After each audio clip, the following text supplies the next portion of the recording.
Müharibənin göstərdiyi ən mühüm şeylərdən biri tərəflərin mənəviyyatı və əxlaqıdır. Elə bu son günlərdə bir şey çox aydın oldu. İran bütün çətinliklərə, təzyiqlərə və aldığı yaralara baxmayaraq, hələ də əxlaq və insani prinsiplərə sadiqdir. Amma qarşı tərəfdə elə bir rejim var ki, müharibədə qalib gəlmək üçün nəinki insani əxlaqi, heç bir qırmızı xətti yoxdur. Hətta öz xalqını da insan qalxanı kimi istifadə edir. Gəlin biraz daha diqqətlə baxaq. İran Tel Aviv və Hayfaya raket zərbələri endirəndə bir şey çox nəzərə çarpdı. İranın raketlərinin hədəfləri haraları idi?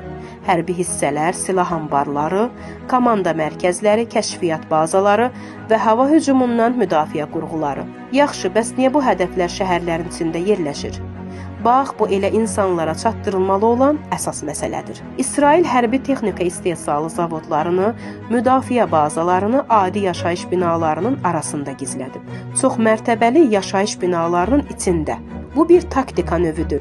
Şəhər toxuması içində hərbi obyektləri gizlətmək, yəni hərbi obyektlərin mülki ərazilərdə gizlədilməsi. Yəni bilərəkdən, məqsədli şəkildə həssas hərbi obyektləri şəhərin içinə gətiriblər ki, əgər kimsə onları vurmaq istəsə, mütləq yaşayış məhəllələrindən keçməli olsun. Faktiki olaraq mülki insanların həyatını sipərə çeviriblər. Bunun bir nümunəsi Tel Avivin ortasında yerləşdirilən dəmir qübbə hava hücumundan müdafiə sistemləridir. Və ya Hayfada yeraltı mühüm hərbi obyektlərin sıx məskunlaşmış ərazilərin altında yerləşdirildiyinə dair hesabatlar var. The New York Times və Breaking the Science beyin mərkəzinin dəqiq və təsdiqlənmiş məlumatları göstərir ki, İsrail ordusu dəfələrlə məktəblərdən və dini mərkəzlərdən hərbi əməliyyatlar və silah gizlətmək üçün istifadə edib. İndi isə gəlin İran tərəfinə baxaq. İran keçmişdə və son hücumlarında hər zaman maksimum dəqiqliklə yalnız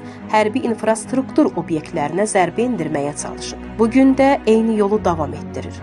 Bəs İsrail nə edib? Halbuki özü deyir ki, müharibəsi hərbi qüvvələrə qarşıdır. Gəlib Tehrandakı həkim uşaq xəstəxanasını hədəf alıb və ya onlarla yaşayış binasını vurub. Bu haradan baxsaq ağlabatan deyil. Əgər müharibən hərbçilərlədirsə, niyə uşaq xəstəxanasını vurursan? Burada çox mühüm bir fərq var. İranın müharibə məntiqində hədəflər, hərbi bazalar, əməliyyat mərkəzləri və hərbi texnikadır. Elə İsrailin məlumat mərkəzləri və Mossad qərargahları vurulanda da bu prinsip qorunmuşdu. Amma İsrail Qəzzə müharibəsindən tutmuş, bu son hücuma qədər daima eyni taktikadan istifadə edir. Mülki əhalini vurmaq, ailələri qorxutmaq, müharibəni qadınların və uşaqların həyatına daşımaq. Daha da təəccüblüsü odur ki, İsrailin rəsmi məlumatına əsasən ölənlərin çoxu ya qadındır, ya da İsrailin işğal etdiyi ərazilərdə yaşamağa məcbur olan ərəblərdir. Yəni xəbərlər elə şəkildə təqdim olunur ki, güya İran qadınları və sünni ərəbləri hədəf alır. Bu əvvəldən planlaşdırılmış bir media xəttidir. Gerçəkləri tərsinə göstərmək üçün elə göstərmək istəyirlər ki, İran qadın və ərəb düşmənidir. Halbuki real vəziyyət tam fərqlidir. İran sadəcə hərbi obyektləri vurur. Əslində bu sionistlərdir ki, hərbi mərkəzləri xalqın içində gizlədir. İran isə müharibənin ən ağır anlarında belə insanlıq qanunlarına sadiq qalır.